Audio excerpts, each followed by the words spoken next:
Okay, it's going to be a review of Royal Rumble 2013. This would be the last classic Royal Rumble that I'll review for this month. But yeah, man, Royal Rumble 2013, I actually never reviewed this show. I just remember at the time, it was such a pain in the ass to upload videos. I just remember it was like a three-step process. You know, to upload it, it took a half hour. To render it in Movie Maker, it took like another half hour. And then to upload it onto YouTube, it took like another half hour. So at the 2013, that might have been like my least active year on YouTube. And a lot of it just had to do with, you know, uploading videos. But, you know, things are different now. It's a lot easier with Final Cut and with a Mac. It's just so much. You could just get it up so fast now. So it's just a different world to a degree. But, you know, back in 2013, Royal Rumble 2013, very controversial show. You know, The Rock came back to win the WWE title. This was the highest buy rate that the Royal Rumble got in 4 years. So it did 512,000 pay-per-view buys, which in that climate, this is the last year before they went to the network. So I guess that would be considered good for that time. So let's get right down to the show. A very, very small, really not a lot on this show. I mean, they didn't take any risks like they did with the Royal Rumble 2005, where they were, you know, pressed for time at the end of the show with Vince tearing his quads and all that stuff. So we only have 4 matches on the show. So first match of the night. I mean, no disrespect paid to the World Heavyweight Championship. We have Alberto Del Rio as a babyface, as the champion, defending the belt against the Big Show in a last man standing match. So they actually did this promo with Del Rio and Bret Hart, and Bret comes up to him and he's like, you're like a Mexican version of Bret Hart. And he's like, well, you're like a Canadian Alberto Del Rio. So that was a cool segment between Del Rio and Bret. And then Bret actually puts the sunglasses on Ricardo Rodriguez. I thought that was like one of the best segments of the night. But, you know, no video package here. And this was, this is one of the only times where I had to really like struggle to figure out like who is the babyface here and who is the heel. But you know, as the match went on, I realized, you know, Del Rio's actually a babyface at this point, and you know, Big Show's the heel, and you know, last man standing match, pretty well booked. You know, I think as time went on, like the agents and the structuring of the matches that Big Show had, they were just very well thought out and you know, pretty engaging. You know, Del Rio actually took a choke slam off the top of the barricade by the Titantron. So this was very action-packed, and Big Show actually, you know, threw himself through the barricade.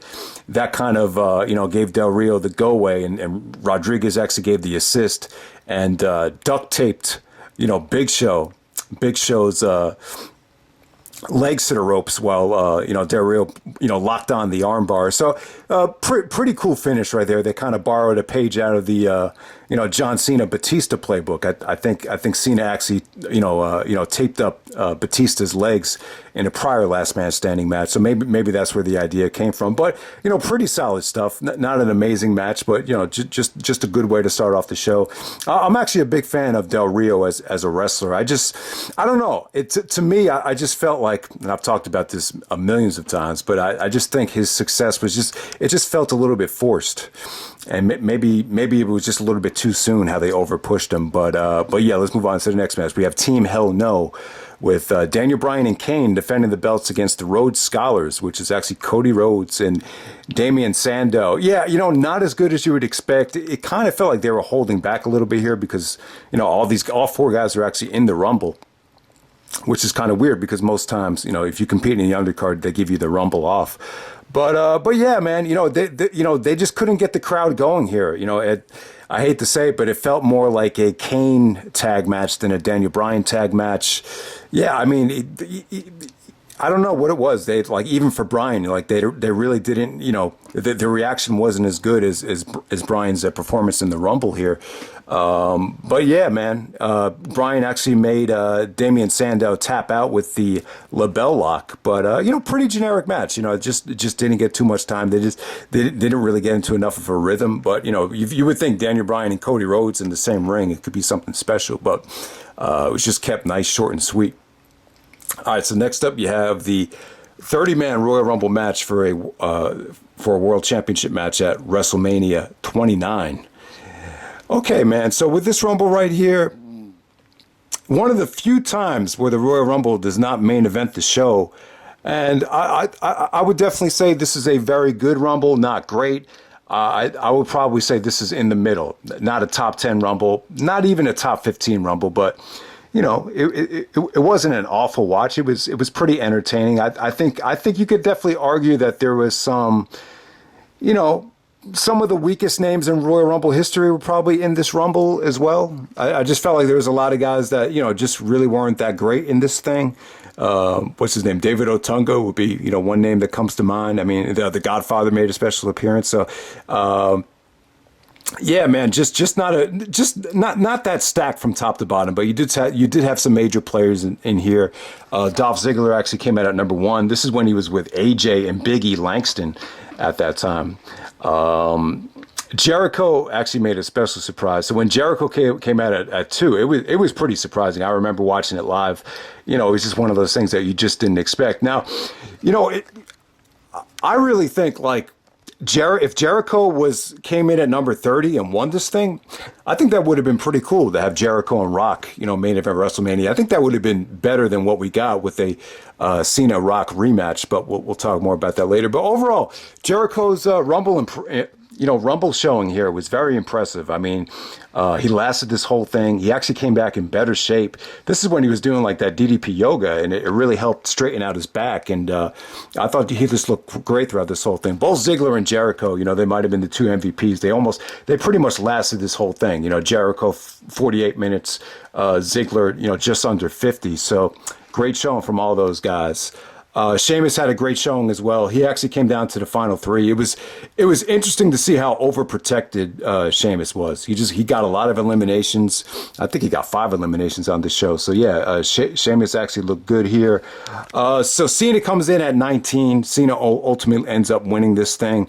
Probably one of the more memorable things in the match was Kofi Kingston. Kofi did a lot of these memorable things, but in this match, he actually, borrowed the chair from JBL after, he lost momentum and he had to actually jump onto Tensai, who's actually Albert or A-Train. He kind of used this Japanese-inspired gimmick with all that Japanese, lettering on his, tattooed on his face. But, Kofi actually jumped on Tensai and then jumped on the table, and he asked Bradshaw, he's like, let me use your chair. So he actually uses like this rolling chair and actually bounces back into the ring. So it was pretty cool. But I think Kofi outdid himself a couple years later with some even more impressive, get backs into the ring. And I think, Cody actually did an insecurity to get him out of there. But I'll tell you, man, Jericho looked really impressive here, man. That would have been really cool if Jericho had won this thing. So, I remember, a couple, maybe later on that week, I actually had to drive down to Florida for a cruise later on that week. And I remember, I was able to get Mad Dog Radio, and they actually had like this wrestling podcast or wrestling show on the satellite radio, and they were complaining that the Royal Rumble, the WWE is hesitant to make new stars. They had an opportunity to make a new star out of Ryback, and they fucked up, and they gave Cena a Royal Rumble victory that he didn't need. I remember even Big Rat actually made a video. I think it was called, John Cena should never win the Rumble, especially at this point. And it's tough, man. It's really tough because, you want, and I've talked about this in the 2001 review as well, but it's kind of like a double-edged sword. It's kind of like, the winner of this match is supposed to main event WrestleMania, so you better pick someone that could actually draw and has star power. But are you going to, use the Royal Rumble, take a risk, and you just try to gamble on a new star? But I'll tell you what, man, Ryback, I just don't, I don't think, Ryback obviously it didn't last. And, Ryback obviously had his moments, and, the crowd was, doing the feed me more thing throughout this whole, when he came into this match at number 30. But I don't know, like the reaction he got, it didn't scream like, oh man, this guy needs to main event WrestleMania. I don't know. I just wasn't a big fan of the guy. He's he ripped off Rob Van Dam's attire with Goldberg's look. The guy's jacked up, big deal. He just wasn't, I never saw him main eventing WrestleMania. I know some people were pushing for it, but it just wasn't for me. I'll tell you what, though, the crowd was just fed up, even by this point, especially the next year, 2014. They booed the crap out of Orton and Cena during their match. Here, same shit. Orton got booed as a babyface here. You could just tell they were just definitely sick of him. So yeah, Daniel Bryan and Kane, they actually had a funny segment where Bryan actually fell into Kane's lap, and then Kane, and then Bryan's like, put me back in the ring, put me back in the ring. And then Kane's like, no. And then Bryan's like, yeah, put me back in the ring. Yeah. So you had that no, yeah thing between Daniel Bryan and Kane. So I thought that was pretty cool. But, Bryan, it's funny. Bryan really wasn't as over as he was the next two Rumbles, where it was like earth shattering overness, but yeah, man, it came down to Sheamus, Ryback, and Cena. Really good camera angles here. There was a spot where Cena was doing his, five knuckle shuffle. They zoomed in on him, and then all of a sudden, Ryback hit him with a clothesline out of nowhere. So I thought Ryback and Cena worked a pretty engaging ending to this thing, but not a great Rumble. Cena winning was pretty unnecessary, but, they kind of wanted to make it seem like, I guess they kind of booked themselves into this situation by promoting Rock and Cena once in a lifetime. And the only way it could happen is if Cena won the Rumble and The Rock miraculously won the title back. So I guess that's what they were going for there. But all right, so let's just get down to the main event. We have CM Punk defending the WWE Championship against The Rock. And, there's a lot to say about this match. I put in a lot of thought over the years about, how do you rectify this situation? Obviously, Punk, probably one of the biggest gripes Punk had was not main eventing WrestleMania after he had been champion since Survivor Series 2011. In my opinion, anytime you have a champion that's been champion for that long, going on over a year, how do you not, have him finish the reign up at WrestleMania? I mean, we're almost at the finish line. I mean, we're almost there. We're just a little bit over 2 months away. The only one to pull it off would have been The Rock here in this situation, and give The Rock credit as well. I think this is one of the biggest criterias, you should look at when determining some of the greatest of all time. Can you actually main event the Rumble in a championship match? Not many people have done it. Besides, Shawn Michaels did it back-to-back years, and then you got to give credit to The Rock here for doing it as well. The Angle Mark Henry thing, that was kind of weird. You could tell they only did that last was because of the ending with Undertaker, tearing up the ring. And another match that actually main evented was actually Bret Hart versus Undertaker from Royal Rumble '96. So guys like Taker, Shawn, and give credit to The Rock, for being a big enough star to actually have the confidence to close the Rumble. But yeah, man, I wasn't a huge fan of this situation. I was dying to see Rock and Punk, but not at the Royal Rumble, though. I always envisioned it being a WrestleMania match. So the only other way around it would have been, for The Rock to be the one to win the Royal Rumble and then challenge CM Punk at WrestleMania. But, I talked about this with my brother before, and, I think a lot of people just feel this was a Vince McMahon decision that was made, a couple of years ago. I just feel like they stuck to a plan that they kind of drew out a couple of years ago where, Rock will put over Cena, then Cena puts over Rock. The second time we'll give Rock the title. And I gotta call The Rock out on this too. I mean, I'm a huge fan of The Rock. I mean, everybody loves The Rock, but the whole reason why I think people started turning on him was because of situations like this, going back to No Way Out 2001, going back to SummerSlam 2002, the constant, him winning a title and then just putting over the guy at the big money pay-per-view. It just got really old, and this kind of opened the door up for part-timers to do the same shit over and over again, and we're seeing it possibly being done again with Billy Boy Goldberg this weekend. But yeah, man, I don't know. I don't like the idea. I know Punk, I think Punk was more upset about the payday more than anything. I know he actually recommended, just put me in the triple threat match and have me eliminated first.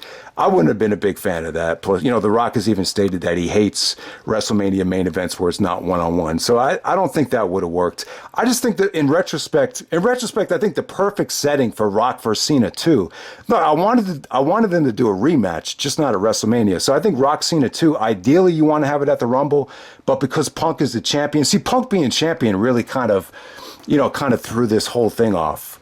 And I feel like he really couldn't have it both ways here. But, maybe you do the Rock Cena rematch at Backlash, or whatever the pay-per-view was.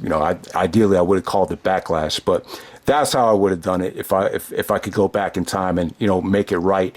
Because, WrestleMania rematches, I just don't think they work. I really don't think they work. I think it worked with Rock and Austin because Rock had elevated himself from like, mid-Carter to legend in like 2 years. So it felt like a fresh match. But, Rock Cena too, it just, we had seen it. It really didn't exceed expectations. It lived up to expectations, but that's my gripe with this. And, I'll give this match credit. I didn't think the match was bad. Noticeably, The Rock is just, I don't think he was as good as he used to be in the ring. But at the time, I thought he was good, though. It was just interesting to see the different, levels of size between Rock and Punk. Rock just looked like a monster compared to Punk here. But, they worked a pretty engaging match. They did some stuff with the table. It was interesting to see how the table gave, just like it did with Rock and Foley. But at this point, the tables, I thought they made these announce tables like they reinforced them, like they would never break, but it actually broke there. But yeah, man, Paul Heyman interfering, I didn't really care for that. The match was fine for what it was. I give this like 3.5. Definitely not a great match. I thought the Shield stuff was actually pretty creative. How Punk, tried to be slick and turned off the lights, so you really couldn't tell it was the Shield coming out. So Vince actually put in the stipulation that if the Shield interfered, then Punk was going to be stripped of the belt. And then Vince actually came out, was going to strip Punk, and then Rock got on the mic and said, "You're not going to take it from him. I'm going to take it from him. Restart the match now." So I like that. I thought Rock was great in that segment. Just wasn't a big fan of the ending, though. People's elbow to have one of the best reigns in WWE history come to an end. I would have preferred a Rock Bottom or just something a little bit better there. But yeah, I mean, the match was cool for what it was. I wish it had happened at WrestleMania, but it just wasn't meant to be. I thought it was a little bit too overbooked. Even their match at the Elimination Chamber, I didn't really care for. That was more of a, finisher fest than this one was. So I'm sure most people probably would rate that higher in the star rating system. But, Rock becomes champion again and has a pretty forgettable match against Cena at WrestleMania. I didn't think it was a bad match. I thought both guys actually, gave it their all. I just felt like the buzz and the atmosphere just was severely lacking there. But yeah, man, the pro wrestling is not easy. Look at what happened to Edge at Backlash, and look at what happened to The Rock. I think it was 2 years in a row where he actually got hurt. I think in the match with Cena, he actually tore his abdominal muscles. So yeah, man, if the expectations are to go out there and deliver a classic, not the easiest thing in the world to do. So yeah, man. So that's the Royal Rumble 2013. That's pretty much it. Hopefully I have a review of the Rumble up this Sunday. I think I might do like a top 25 non-Rumble matches from the Royal Rumble pay-per-view. Kind of a music video countdown type of thing. No audio. There's no reason to do audio there. So yeah, I might do that like on Saturday or Sunday. But that's pretty much it. That's Royal Rumble 2013, and I'm out. All right.